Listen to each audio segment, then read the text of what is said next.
নতুন আরো একটি ভিডিওতে সকলকে স্বাগতম। আজকের ভিডিওতে আপনাদের সাথে একটি গুরুত্বপূর্ণ আপডেট শেয়ার করতে যাচ্ছি। যারা ইন্ডিয়ান ভিসা করতে চাচ্ছেন তাদের জন্য একটি দুঃসংবাদ। কারণ বর্তমানে যে ইন্ডিয়ার সাথে আমাদের বাংলাদেশের যে টানাপোড়েন চলছে সেটা দিন দিন বেড়েই চলছে। তাই আমরা যদি ইন্ডিয়াতে চিকিৎসা করতে যাই, যারা যাওয়ার চেষ্টা করছি তাদের জন্য এটা দুঃসংবাদ। কারণ আমরা ভিসা যখন পেমেন্ট করতে যাই প্রতিনিয়ত এটার বিলম্বনা বাড়তেই থাকে। অনেকেই আমাকে কমেন্টস করতেছিল এবং ফোন দিতেছিল, ভাই আমি 1 মাস ধরে ট্রাই করতেছিলাম নতুন ভিসা সেন্টারের যে নতুন ওয়েবসাইট সেটাতেও ট্রাই করতেছিলাম, কিন্তু কোনোভাবে ভিসা পাচ্ছি না, কোনোভাবে পেমেন্ট করতে পারতেছি না। তাই আমি বলবো, যদি আপনার ইন্ডিয়া না গিয়ে অন্য কোথাও যান, আপনি থাইল্যান্ড যেতে পারেন, সিঙ্গাপুর যেতে পারেন, চায়না যেতে পারেন। এইসব দেশগুলোতে আপনার 1 থেকে 2 দিনে ভিসা দিচ্ছে।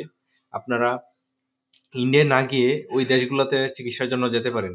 এর জন্য আপনার সময় বাঁচবে এবং আপনার রোগীকে বাঁচানোর জন্য এটা হতে পারে মনে হয় আপনার আহ, গুরুত্বপূর্ণ একটি সিদ্ধান্ত। তবে অনেকের সাধ্য থাকার পরেও টাকার পরিমাণটা বেশি খরচ হওয়ার কারণে এইসব দেশে যাওয়ার জন্য চেষ্টা করতে পারে না। তবে ইন্ডিয়াতে যে টাকাটা খরচ হয় তার প্রায় প্রায় সমান টাকা খরচ হয় এখন চীনে। তারা এই আশ্বাস দিয়ে আমাদের বাংলাদেশের সাথে একটা চুক্তি করেছে। তারা ওই যে হসপিটালগুলো রয়েছে সেই হসপিটালগুলোতে খুব কম টাকায় কম কম মূল্যে এবং দুবাসী থাকবে একজন প্রত্যেকটা হসপিটালে, প্রত্যেকটা রোগীর জন্য আলাদা। এইসব বিষয় একদম চুক্তির থাকার পরেও আমরা যাচ্ছি না, এটা আমাদের জন্য দুঃসংবাদ। কারণ আমরা ইন্ডিয়াতে ট্রাই করতেছি এবং প্রায় সমান খরচই হবে আমরা যদি চায়নাতে এই চিকিৎসাটা করি। এর জন্য আমাদের নতুন একটা অভিজ্ঞতা হবে দেশের জন্য। তবে অনেকেই যেহেতু ইন্ডিয়াতে চিকিৎসা করার জন্য কমফোর্টেবল করে, মানে ব্যক্তিগতভাবে ব্যবহারযোগ্য মনে হয় আমরা ইন্ডিয়াকে, আমরা সহজেই আমরা আয়ত্ত করতে পারি যে কোনো চিকিৎসার ক্ষেত্রে। চায়না তো নাও হতে পারে, তবে সব দেশে চিকিৎসার সিস্টেমটা একরকম না, এটা কম বেশি হতে পারে।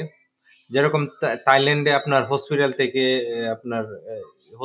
অ্যাপয়েন্টমেন্ট দেওয়ার পর আপনি কবে যাবেন, কিভাবে যাবেন এবং এয়ারপোর্ট থেকে রিসিভ করে হোটেল পর্যন্ত আপনি কি খাবেন সবগুলো থাইল্যান্ড হসপিটালে আপনার তত্ত্বাবধানে থাকে। এরকম ভাবে চায়না তো করে কিনা এটা আমি শিওর না, এখনো জানি না। যদি করে তাহলে ভালো, যেহেতু আমরা বাংলাদেশ থেকে নতুন যাচ্ছি চায়নাতে, তাহলে আমাদের জন্য অনেক সুখবর হতে যাচ্ছে।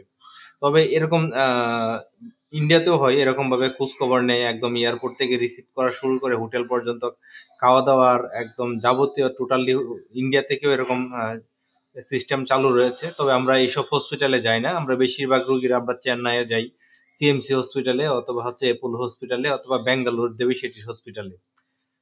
আশা করছি ভিডিওটা বুঝতে পেরেছেন। দেখা হবে নতুন কোনো ভিডিওতে। যারা নতুন একদম লাইক কমেন্ট শেয়ার সাবস্ক্রাইব করে রাখুন এবং পাশে থাকা বেল আইকনটি বাজিয়ে দিন। দেখা হবে নতুন কোনো ভিডিওতে।